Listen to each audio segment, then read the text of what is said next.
Poderes administrativos. O nosso estudo hoje começa pelos poderes administrativos, que são divididos em poder hierárquico, poder disciplinar, poder regulamentar e poder de polícia. Falaremos agora sobre o poder hierárquico. No que consiste um poder hierárquico? É aquele que representa o grau de subordinação dentro da administração pública. Uma observação: diz respeito a atividades estritamente internas da administração pública, ou seja, não invade a esfera de particulares sem qualquer vínculo com a administração. No poder hierárquico, o superior ele exerce o poder de delegação e o poder de avocação. No que consiste, então, o poder de delegação? É aquele poder de delegar competências e a prerrogativa do agente público de transferir de forma discricionária, revogável a qualquer tempo e nos limites estipulados pela lei, o exercício de parcela de suas atribuições a um outro agente ou órgão, mesmo que não subordinado, por motivos de natureza técnica, econômica, jurídica ou territorial, permanecendo a titularidade da competência com a autoridade delegante. O que consiste a avocação? É um poder de avocar, é prerrogativa do superior hierárquico tomar para si, de forma discricionária e excepcional, o exercício temporário de determinada competência de um subordinado. Ele pega a competência do subordinado, o superior hierárquico, ele pega a competência do subordinado e pega para si, de forma discricionária e excepcional. E no que consiste o poder disciplinar? O segundo poder dos poderes administrativos. É aquele poder que tem a administração pública de apurar infrações e aplicar penalidades internamente aos agentes públicos, bem como aos particulares a ela ligados, mediante vínculo jurídico específico, via contrato, convênio e etc. Uma observação: o poder disciplinar diz respeito às atividades estritamente internas da administração pública, ou seja, não invade as esferas de particulares sem qualquer vínculo com a administração. E no que diz respeito aos destinatários das sanções que irão receber no poder disciplinar, a sanção pode ser aplicada somente àqueles que possuem um vínculo jurídico específico com a administração pública, como servidores e empregados públicos, que possuem vínculo funcional, e as empresas contratadas para prestar algum serviço que é por meio de vínculo contratual. Falaremos agora sobre o poder regulamentar. É o terceiro poder administrativo. O poder regulamentar é uma prerrogativa do chefe do Poder Executivo, de editar privativamente certos atos administrativos normativos, sendo materializada mediante decretos e regulamentos de execução e decretos autônomos. Pois bem, em que consistem os decretos de execução, ou também chamado de regulamentares? É uma norma secundária, ou seja, derivada da lei e que não inova o direito, e é indelegável. Está previsto no inciso 4 do artigo 84 da Constituição Federal de 88. E no que consistem os decretos autônomos? São aqueles atos normativos primários, ou seja, derivam diretamente da Constituição, que se prestam a normatizar as matérias expressamente elencadas nas alíneas A e B do inciso 6º do artigo 84 da Constituição Federal, sendo uma competência privativa do chefe do Poder Executivo, passível de delegação às autoridades previstas no parágrafo único do mesmo artigo 84 da Constituição Federal.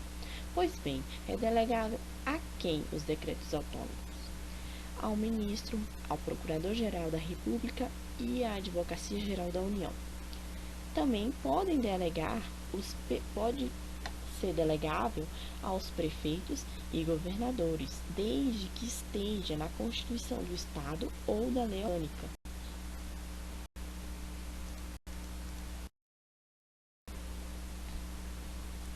Dando continuidade ao poder regulamentar e os decretos autônomos, as matérias que podem ser tratadas por decretos autônomos está previsto no artigo 84 da Constituição Federal e compete privativamente ao Presidente da República dispor, mediante decreto, sobre a linha A, a organização e funcionamento da administração federal, quando não implicar aumento de despesas, nem criação ou extinção de órgãos públicos. A linha B, extinção de funções ou cargos públicos quando vagos.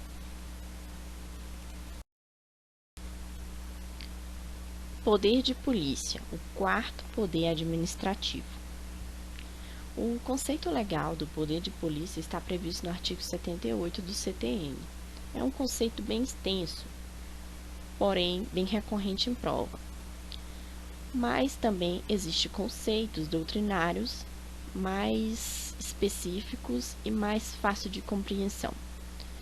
Vejamos, o poder de polícia, ele consiste na prerrogativa de administração pública condicionar ou restringir a liberdade e a propriedade, ou seja, o uso de bens, o exercício de direitos e a prática de atividades privadas ou simplesmente a autonomia privada, com o objetivo de ajustá-lo ao interesse geral da coletividade pautada nos princípios da legalidade e da proporcionalidade.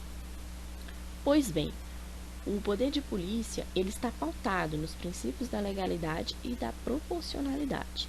Uma observação importante é que no poder de polícia a sanção pode ser aplicada a quaisquer pessoas que exerçam atividades que possam vir a acarretar risco ou transtorno à sociedade.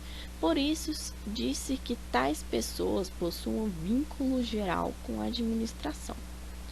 O poder de polícia ele é exercido externamente, por isso que ele é aplicado a quaisquer pessoas.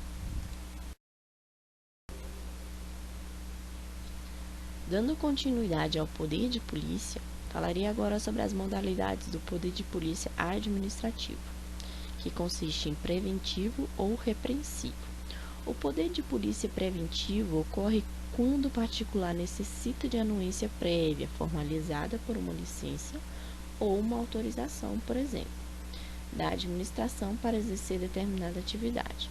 O poder de polícia repreensivo ocorre na aplicação de sanções administrativas a particulares em razão de infrações a normas de ordem pública, que consiste em multas administrativas, interdição de estabelecimentos comerciais, a apreensão de mercadorias piratas e etc. As características e atributos do poder de polícia consistem na discricionariedade, indelegável, coercitividade e autoexecutoriedade. A discricionariedade é naquela em que a administração pública ela pode aplicar quando se tem um ato mais uma sanção. E cabe à administração escolher qual aplicar, sendo os dois normas legais. E eu coloquei o indelegável em asterístico porque algumas atividades elas podem ser delegáveis, que são aquelas atividades meio, que podem ser feitas por empresas públicas, sociedade de economia mistas e pessoas de direito privado, à exceção das concessionárias. A coercitividade é na aplicação de sanções administrativas a particulares em razão de infrações a normas de ordem pública, que podem ser feitas por multas administrativas, como já foi dito.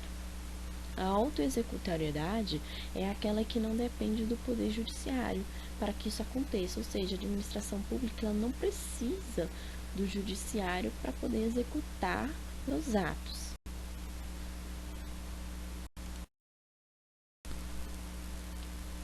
Obrigada por assistirem o vídeo e se inscrevam no canal Dicas de Direito e até a próxima dica.